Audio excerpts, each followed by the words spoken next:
Ladies and gentlemen, boys and girls, children of all ages, this is Hopeful Chewbacca back at the Church of Chewbacca, and today we're going to go over two more subscribers' reviews, and essentially how this works is we're going to go over their team first, then I'm going to give them some team advice, put their original team side by side with my team that is essentially team advice to kind of let them know how they should build a path forward to making their team better than what it already is. Today we're going over Kingedkarl and Cheese Wetski. As you guys can see, that's their two teams. Let's get into it. First, we're going to go over Kingedkarl's team, and then we'll move on to Cheese Wetski. So for Kingedkarl's teams, as you can see, he has Steven Stamkos on the first line with Matt Sundin and Austin Matthews. That's a European Hockey Club Austin Matthews. For the first defensive pair, he has Cale Makar, Team of the Year, and Roman Josi, both of them master set players. On the second line, he has Alexander Ovechkin, Winter National 90 overall, with Mario Lemieux, past meets present, and Tim Stützle, NHL 2030. Then he has Al McGinnis, Silver Icon, and Duncan Keith, Veteran Synergy card in the second defensive pair. For the third line, he has Dynamic Duos, Eric Lindros, 88 overall, with Sean Couturier, 89, Hut Fantasy Hockey card, looking like for a Philadelphia connection on the third line. Then on the third right wing, he has Arthur Kaliev, which is the juniors card that he had. That was originally 85 overall, but because United States won gold, it got bumped up to a 90. Then primetime 87, Erik Karlsson. Jake Gardner, 94 flashback, rounds out the defense. The fourth liners are Daniel Vikstein, Joe Sakic, who's never played on the fourth line his entire life. He's probably lost down there in the fourth line center. Then we have Andrei Svechnikov, Winter National, one of the options for everyone's Christmas gift. Bobrovsky and Reese Prowl wrap up the goaltending. Then we have Brian Fiddler for 3 distributor. So what this does synergy-wise is it gives you Howitzer, Magician, Shutdown, Workhorse for the player synergies, and it's going to give you Distributor and Spark for the team synergies.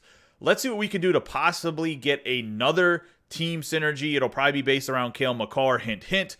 As always, the original team will be on the right. The team advice will be on the left. So we're looking at the first line here. It's going to stay exactly the same. Steven Stamkos, Sundin, Matthews. Then we have Cale Makar in the first defensive pair. Here's the first change. Roman Josi out, Paul Coffey in. And the reason we're doing this is because we need to get this extra distributor point, as well as Josi still has some value. I don't think his shutdown offers that much if you get rid of him, because the guy that you're really going to keep in your lineup is Stamkos. So we're going to be okay with not having shutdown in this new build. On the second line, we're going to keep the forwards the exact same. Ovechkin, Lemieux, and Timmy Boy from Germany. Then we have McGinnis and Duncan Keith in the defense. So literally these 5 cards are staying the exact same. On the third lines where we get some big changes. Actually, third and fourth line, you're pretty much swapping out guys here or there. I think you'll be in a deficit of coins for sure, but I don't know how many coins it'll be. I don't think it'll really be as many as you think, because a lot of this can be done through just playing the game by having gold players on your bench and trading them into collectibles. So I want you to create this Brock Besser, get him up to at least a 90 overall so that he has a 2 balance for his team synergy. Then we're going to bring in this Sean Couturier that you already have. Just upgrade him at least to 90 so he has the 2 spark. Very important. I got him up to 91 because I think this is probably his sweet spot, like minimum you want to have him to where he's like an absolute monster. Pick up a bronze Daryl Sittler, upgrade him to the silver icon version because you really want to have the 2 distributor as well as the 2 speedster to allow Brock Besser to get speedster, and this Scott Niedermayer that I want you to bring into your team for 86 overall, which you can upgrade to the 91 eventually, but right now the 86 overall is more than fine. We're going to get the Tyson Barrie in here as well, team of the week, 87 overall. With all these synergies activated, he actually plays up to a 90.6. He's actually relatively fast, has good defense, can still body check. I think overall he's better than the Erik Karlsson was in this team build, even though Erik Karlsson's a little bit faster. As you can see, he can't really throw the body. And this Barrie has better shot blocking, defensive awareness, and the same stick checking as the Erik Karlsson. And you're only giving up 2 inches of height, which I don't think you'll see that much of a difference, but hey, maybe you do. This Erik Karlsson, I still think sells for over 100K if I'm not mistaken. So I just want to have you get rid of this card before like a really, really good version of Erik Karlsson comes out or people start shifting away from it and it loses value. The Jake Gardner, I actually don't mind this card. I think I've recommended him in a few other team builds that you'll see on the channel coming up here. And he's actually a pretty decent card, especially if you have the synergies activated that you have. But I think we'll bring in Scott Niedermayer for some upwards mobility long term. On the fourth line, I brought in Glenn Anderson because he has 2 howitzer and you need 2 howitzer to finish out this build. He's about 130K on PlayStation. I don't know if you play Xbox or PlayStation. I don't know if the price will be higher on Xbox or not. Another option here would be this Jack Eichel from the Winter National. The only problem is because this card is absolutely filthy, as you will see. I think the Glenn Anderson's actually very good too for the price that you pay with all the synergies you have activated. But this Jack Eichel is an absolute stud with the 2 howitzer, but he's about 300K on the market, so If you want to go with the cheaper option, we'll go with the Glenn Anderson, and I think that's just better overall. Anderson is for your team build to keep the price down a little bit. Then we have Joe Sakic. Svechnikov's going to stay on the 4th line. We have Sergei Bobrovsky's going to stay as your goaltender. Bring in Zachary Papusaki. He has the balance, he has distributor, he has spark.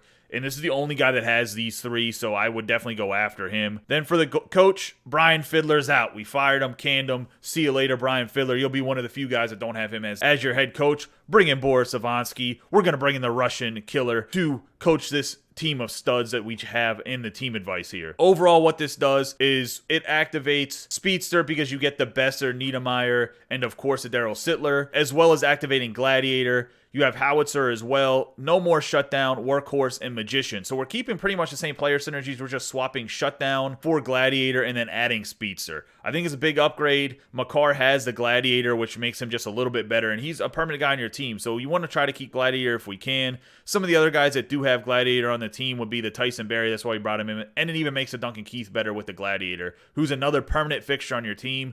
So it's one of those things where like these 3 guys are going to be nasty defensively with that Gladiator added. As well as we obviously activated Balanced, which is huge for your team. It's going to give you that endurance, wrist shot power, deking, puck control, and defense awareness at +3.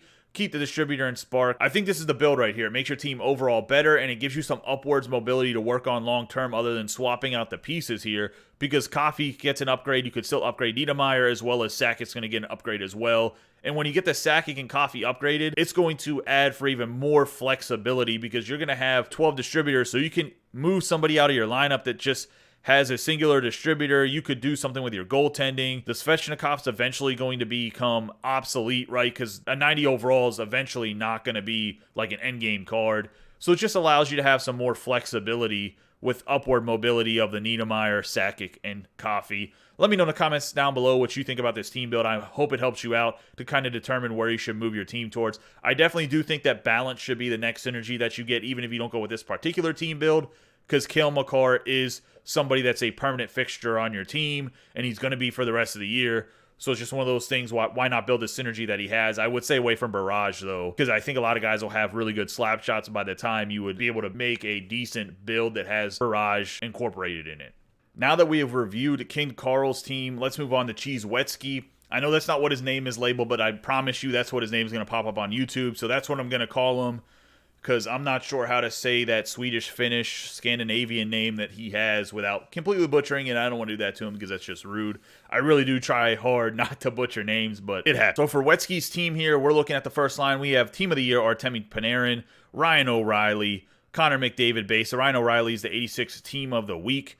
Then we have Cale Makar, 90 overall, Hut Fantasy Hockey, and Miro Heiskanen. On the second line, we have Patrick Laine, 92 international card master set player. John Tavares is the center, franchise great, 88 overall. Kellogg's Frosted Flakes, baby. Then we have Tyler Toffoli, primetime 88 overall. Charlie McAvoy, 87 primetime card. Paul Coffey, bronze, Hut icon. Brock Besser, 88 overall, Hut Fantasy Hockey in the third line with Crosby, with R2, Ruotsalainen on the third right wing. Shea Weber's Synergy veteran card, 88 overall. Eric Brandstrom on the bottom pair with the Weber. Then we have Austin Matthews, Mario Lemieux, and Teemu Solani rounding out the fourth line with Andre Vasilevsky and Pekka Rinne as his goaltenders, as well as Brian Fiddler as the coach to make sure that he has distributor activated. For this team, he has one player synergy wingman, and then he has distributor. He also has a lot of untradables. I talked to him a little bit offline, and he said the keepers that we got to keep on the lineup is Panarin, Laine,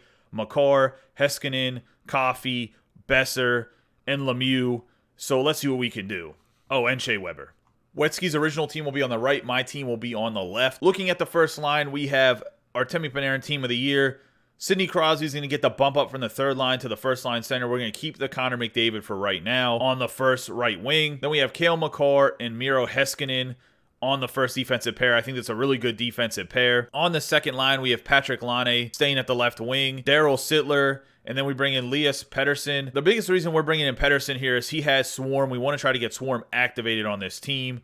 On the second defensive pair, we have Adam Boqvist and Paul Coffey. Another reason we're bringing in Boqvist is because he has Swarm. Looks like we are going to have a lot of international Swedes. Hopefully they can work together, have some good team synergy. By the way, this Daryl Sittler, it's the bronze card. Just kind of pick this card up. I really think it's important to get Speedster activated, which we do in this team build, because it makes this Heskinen even a better card. And if he's one of your must-haves, you want to make him as good as possible. On the third line here, we have Brock Besser, going to keep him where he's at. Bring in Bobby Clark. I think Bobby Clark's probably in the 30K still somewhere coming to price. I think he plays way above his attributes. Then we have Peyton Krebs, going to be on the right wing here. 87 overall NHL 2030 card that has 2 Swarm. If people don't know about this Krebs, he's not the best skater when it comes to acceleration, but his speed gets up to a 90 with distributor, and he has some other good attributes that don't have to deal with skating. Very good defensively. He'll actually round out the way this Bobby Clark plays, because they'll kind of build off of each other defensively. Then Brock Besser will be your elite scorer on this line. Then we have Shea Weber, Brandstrom. We're going to keep these guys the exact same. On the fourth line, all I did was keep Solani, Lemieux, and Matthews. Now, personally, I would have this line, at least Lemieux, all the way up top for where the Crosby's at if I had a choice. So, like, I would swap this right here. Just my personal opinion. But if you want to have Lemieux down here with Matthews and Solani, I get it. But that's just what I would do. I would have Crosby on the fourth line, just my personal opinion, because I think you want to have Lemieux out there as much as possible because he's a big-time goal scorer. Then we have Vasilevsky and DeChow as your goaltending. I'm going to bring in DeChow here because he has a point for Swarm. You can find anybody that has Swarm and Distributor for right now. DeChow has a little bit better long-term because he does add a spark into his synergies. We'll keep Vasilevsky. Just for right now, he's a good budget goaltender. Keep Brian Fiddler as your coach. So we get Swarm activated, and I think that's pretty important. As you can see, by getting that Swarm activated, we're using the synergy of Lane, and I think that's pretty big. Next, I would pivot towards probably Balance because you have Panarin already, and he has 2 balance. He's not going to come out of your lineup. You could also work towards Barrage, but I don't think Barrage is that good of a synergy, even though you do have the Makar and Panarin. I just don't think long-term that Barrage is as good as working towards something like Balance or even Spark. You just don't have a lot of players that naturally have Spark, so that's going to be like a whole team rebuild, where I think this is just some upgrades. I had you get rid of some of the guys, like the Tavares, while he still has some coin value. I wanted to keep the McDavid because he is untradeable. I forgot to mark him, unfortunately. But this is what I would do team-wise. It also gives you some upward mobility, just like I talked about with Kingedkarl's team, where you have a lot of bronzes. So Lemieux's eventually going to get an upgrade.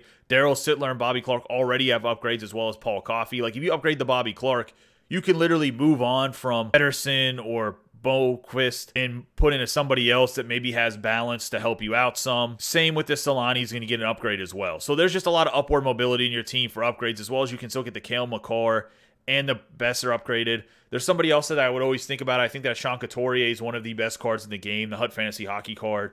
I think everybody should have him in their lineup somewhere, even if you only get him to like 88, because he can win faceoffs, and it's not too pricey to get him there other than just trading in some gold players. But I do think this is the strategy for your team right now. We get Swarm activated, have Distributor, get Speedster activated to make this Heskinen a little bit better. I just think it's overall a better build, and I don't think it'll be too pricey to start this build out. It'll probably be maybe 250, 300,000 coins if I did the math right, because you already have some of the pieces. It really just depends how much his Daryl Sittler is on PlayStation or Xbox going in. I know this Pedersen is anywhere from 80 to 110,000, and his Boquist is about 80K. You can talk to me offline if you think it's a little bit too pricey and you want to think of some other things that maybe I can try to get Swarm for a little bit cheaper, but it's going to be hard if you want to get a team synergy, but this is definitely something you should build towards, because I think that's the answer for the guys that you have on your team. That's going to wrap up the team advice for Kingedkarl and Cheese Wetski. Let me know in the comments down below what you guys think about their teams. Maybe you guys see a hole that I didn't see that you could help them on, as well as Kingedkarl and Cheese Wetski. I appreciate you guys. Let me review your teams. If you have any concerns, either let me know in private if you don't want to talk about it on the YouTube channel in the comments. But I really do think these team builds will help you guys kind of gear your team in the right direction for the future. As always, I appreciate all the support from everybody on the channel. If you want to have your team reviewed, make sure you subscribe and join the Discord. That will be in the description down below. You guys have a great day and be safe.